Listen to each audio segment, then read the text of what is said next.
ಪ್ರೀತಿಯ ವೀಕ್ಷಕರೇ, ನಿಮ್ಮೆಲ್ಲರಿಗೂ ನಮಸ್ಕಾರ. ನಾನು KJ ಹಳ್ಳಿ ಸುರೇಶ್. ಪ್ರಿಯ ವೀಕ್ಷಕರೇ, ಜಗತ್ತಿನಾದ್ಯಂತ ಬಹಳ ಒತ್ತಡ ಇತ್ತು. ಏನಾಗುತ್ತೆ, ಬಹಳ ಆತಂಕ ಇತ್ತು. ಈ ಹುಚ್ಚ ಟ್ರಂಪ್ ಏನು ಮಾಡಿಬಿಡ್ತಾನೋ ಅಂತ. ಆದರೆ ಈಗ ಕದನ ವಿರಾಮ ಉಂಟಾಗಿದೆ. ಇರಾನ್ನ ನಾಗರಿಕತೆನೇ ಸಂಪೂರ್ಣವಾಗಿ ನಾಶ ಮಾಡಿಬಿಡ್ತೇನೆ ಅಂತ ಹೇಳಿದಂಥ ಟ್ರಂಪ್ ಈಗ ಕದನ ವಿರಾಮಕ್ಕೆ ಒಪ್ಪಿಕೊಂಡಿದ್ದಾನೆ. ಇದು ಕೇವಲ ಕದನ ವಿರಾಮವಲ್ಲ, ಇರಾನ್ ದೇಶದ ನೈತಿಕ ಹೋರಾಟಕ್ಕೆ ಸಿಕ್ಕಿರುವ ಗೆಲುವು, ಜೊತೆಗೆ ಮಬ್ಬು ಭಕ್ತರ ಪಾಲಿನ ಡೊನಾಲ್ಡ್ ಟ್ರಂಪ್ನ ಹೀನಾತಿಹೀನ ಸೋಲು ಅಂತಾನೆ ವಿಶ್ಲೇಷಣೆ ಮಾಡಲಾಗ್ತದೆ. ಮತ್ತು ಅದನ್ನು ಕೂಡ ನಾವು ಹಾಗೇನೆ ಕರಿಬೇಕಾಗತ್ತೆ ಅನ್ನುವಂಥದ್ದು. ಯಾಕೆಂದರೆ ಅನಗತ್ಯವಾದಂತಹ ಅನೈತಿಕವಾದಂತಹ ಯುದ್ಧವನ್ನು ಮಾಡೋದಕ್ಕೆ ಹೋದಂಥ ಈ ಎರಡು ದೇಶಗಳಿದಾವಲ್ಲ, ಈ ದುಷ್ಟ ರಾಷ್ಟ್ರಗಳು ಇಸ್ರೇಲ್ ಮತ್ತು ಅಮೇರಿಕ, ಈ ಅನೈತಿಕದ ಈ ಯುದ್ಧಕ್ಕೆ ಆಗಿರುವಂಥ ಒಂದು ದೊಡ್ಡ ತಪರಾಕಿ ಹೊಡೆತ ಅಂತಾನೆ ಕರೆಯಬಹುದು. ಇವರ ಈ ಸರ್ವಾಧಿಕಾರಿ ಧೋರಣೆಗೆ ದೊಡ್ಡ ಹೊಡೆತವನ್ನ ನೈತಿಕ ಮಾರ್ಗದ ಮೂಲಕ ಇರಾನ್ ಕೊಟ್ಟಿದೆ. ಸ್ನೇಹಿತರೆ, ಇದನ್ನ ಜಗತ್ತಿನ ಎಲ್ಲ ದೇಶಗಳು ತುಂಬಾ ಸಲೀಸಾಗಿ ಪರಿಗಣಿಸಬಾರದು. ಈ ಯುದ್ಧದಾಹಿ ಮತ್ತು ಸರ್ವಾಧಿಕಾರಿ ಧೋರಣೆಯ ರಾಷ್ಟ್ರಗಳ ಈ ನಿಲುವನ್ನ ಒಗ್ಗಟ್ಟಾಗಿ ಖಂಡಿಸುವ ಮತ್ತು ಈ ರೀತಿಯ ಅನೈತಿಕ ಮಾರ್ಗದ ಮೂಲಕ ಇವರಿಗೆ ತಿಳಿದಾಗೆಲ್ಲ ಯುದ್ಧ ಮಾಡೋದು, ಇವರಿಗೆ ಮನಸ್ಸಿಗೆ ಬಂದ ತಕ್ಷಣ ಯುದ್ಧ ಮಾಡುವ ಈ ನೀತಿಗಳನ್ನು ಖಂಡಿಸದೇ ಇದ್ರೆ ಜಾಗತಿಕವಾಗಿ ಆರ್ಥಿಕವಾದಂಥ ಹೊಡೆತಗಳನ್ನು, ಜಾಗತಿಕವಾಗಿ ಅಶಾಂತಿಯನ್ನು ಈ ಜಗತ್ತಿನ ಎಲ್ಲ ದೇಶಗಳು ಕೂಡ ಅನುಭವಿಸ್ಬೇಕಾಗತ್ತೆ. ಜಗತ್ತು ಅಂದರೆ ಕೇವಲ ಅಮೇರಿಕ ಅಷ್ಟೇ ಅಲ್ಲ, ಜಗತ್ತು ಅಂದರೆ ಕೇವಲ ಇಸ್ರೇಲ್ ಅಷ್ಟೇ ಅಲ್ಲ, ಜಗತ್ತು ಅಂದರೆ ಈ ಜಗತ್ತಿನ ಎಲ್ಲ ರಾಷ್ಟ್ರಗಳು ಕೂಡ ಬರ್ತವೆ. ಈ ಭುವಿಯಲ್ಲಿ ಎಲ್ಲ ರಾಷ್ಟ್ರಗಳು ಕೂಡ ನೆಮ್ಮದಿಯಿಂದ ಶಾಂತಿಯುತವಾಗಿ ಪರಸ್ಪರ ಸೌಹಾರ್ದಯುತವಾಗಿ ಬದುಕಬೇಕಾಗತ್ತೆ. ಹೀಗೆ ಬದುಕಬೇಕು ಅಂದರೆ ಈ ರೀತಿಯ ತಂಟೆಕೋರ, ಯುದ್ಧಕೋರ, ದುಷ್ಟ ರಾಷ್ಟ್ರಗಳ ಈ ನಿಲುವನ್ನು ಒಗ್ಗಟ್ಟಾಗಿ ಖಂಡಿಸಬೇಕಾಗತ್ತೆ. ಸ್ನೇಹಿತರೆ, ಈಗ ಯುದ್ಧ ವಿರಾಮವನ್ನು 2 ವಾರಗಳ ಕಾಲ ಯುದ್ಧ ವಿರಾಮಕ್ಕೆ ಅಮೆರಿಕ ಒಪ್ಕೊಂಡಿದೆ. ಒಪ್ಕೊಳ್ಳೋದಲ್ಲ, ಅನಿವಾರ್ಯ ಸ್ಥಿತಿಗೆ ಬಂದಿದೆ. ಜೊತೆಗೆ ಇರಾನ್ ದೇಶದ ಜನರ ಒಂದು ಒಗ್ಗಟ್ಟನ್ನು ನಾವು ಖಂಡಿತ ಅವರ ಒಗ್ಗಟ್ಟಿಗೆ ಹ್ಯಾಟ್ಸ್ ಆಫ್ ಹೇಳಬೇಕು. ನಾವು ಕೊನೆಗೆ ಸೋಲುವ ಸಾಯುವ ಹಂತಕ್ಕೆ ಬಂದರೂ ಕೂಡ ನಾವೆಲ್ಲ ಒಗ್ಗಟ್ಟಾಗಿ ನಿಲ್ತೇವೆ ಅಂತ ಹೇಳಿದ್ರಲ್ಲ, ಅದನ್ನು ನಿಜಕ್ಕೂ ಮೆಚ್ಚಬೇಕು.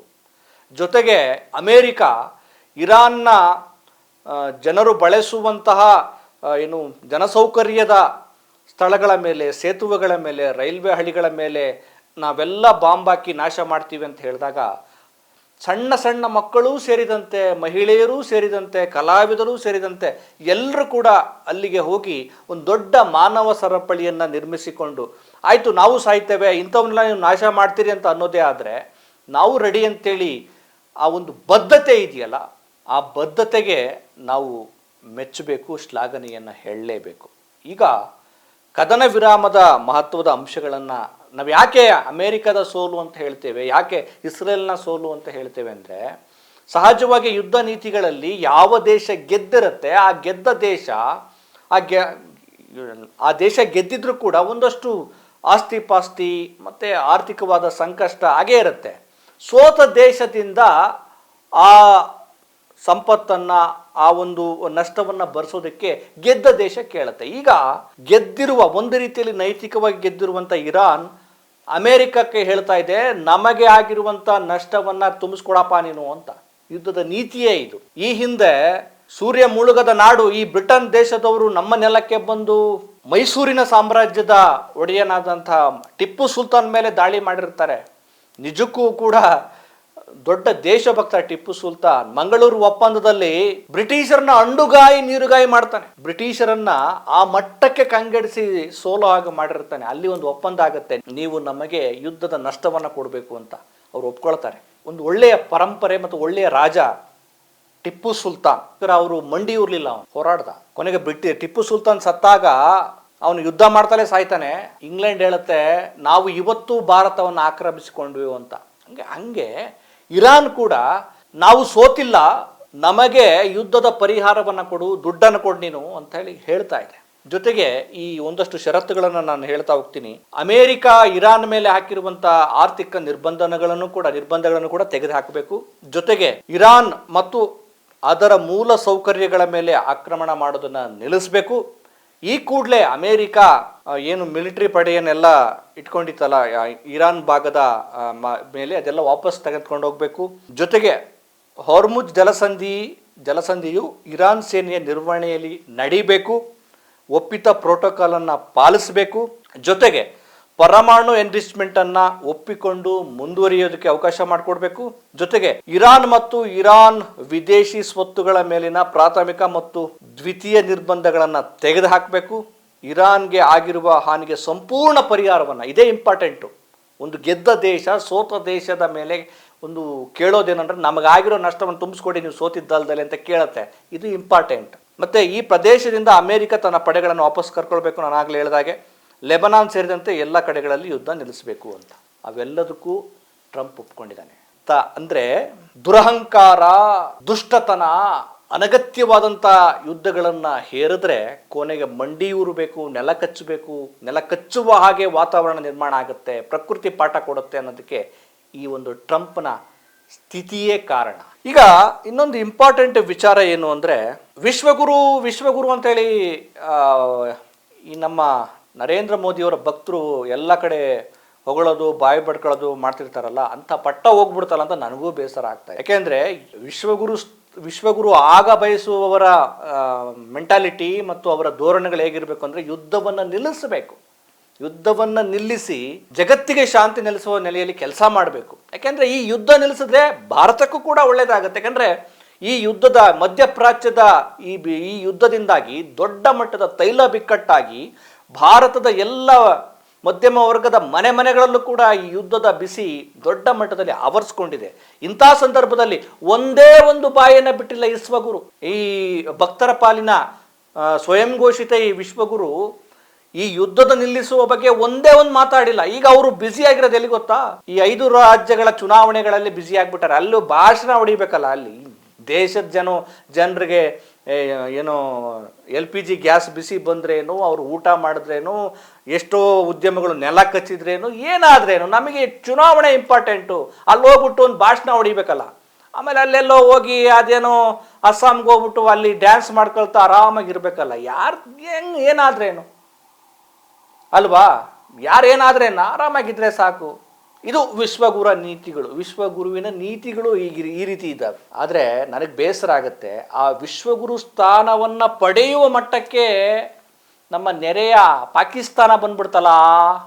ಪಾಕಿಸ್ತಾನ ಅದನ್ನು ಬಳಸ್ಕೊಳ್ತಲ್ಲ. ನೋಡಿ, ಒಂದು ಒಳ್ಳೆ ಗುಣಕ್ಕೆ ಮತ್ಸರ ಇರಬಾರ್ದು ಅಂತ ಹೇಳ್ತಾರಲ್ಲ, ಹಂಗೆ ಪಾಕಿಸ್ತಾನದ ಆ ದೇಶದ ನೀತಿಗಳು ಮತ್ತು ಅದು ಭಾರತದ ವಿಷಯದಲ್ಲಿ ಆ ದೇಶಕ್ಕಿರುವಂಥ ನಿಲುವುಗಳ ಬಗ್ಗೆ ನಮಗೆಲ್ಲ ಒಂದಷ್ಟು ಭಿನ್ನಾಭಿಪ್ರಾಯಗಳು ಖಂಡಿತ ಇದ್ದಾವೆ.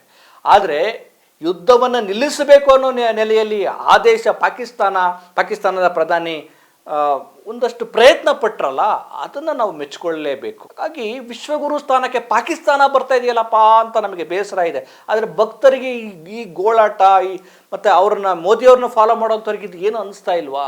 ಬೇಜಾರು ಅನಿಸ್ಬೇಕಲ್ವಾ? ಈ ಪಟ್ಟ ಪಾಕಿಸ್ತಾನಕ್ಕೆ ಬಂದ್ಬಿಡ್ತಲ್ಲ ಅಂತ. ಪಾಕಿಸ್ತಾನ ಅಷ್ಟೇ ಅಲ್ಲ, ಈ ಯುದ್ಧವನ್ನು ನಿಲ್ಲಿಸುವ ಪ್ರಕ್ರಿಯೆಯಲ್ಲಿ ಮಹತ್ವದ ಪಾತ್ರವನ್ನು ವಹಿಸಿರುವಂಥದ್ದು ಯಾವುದು ಅಂದರೆ ಚೀನಾ. ಯಾಕಂದರೆ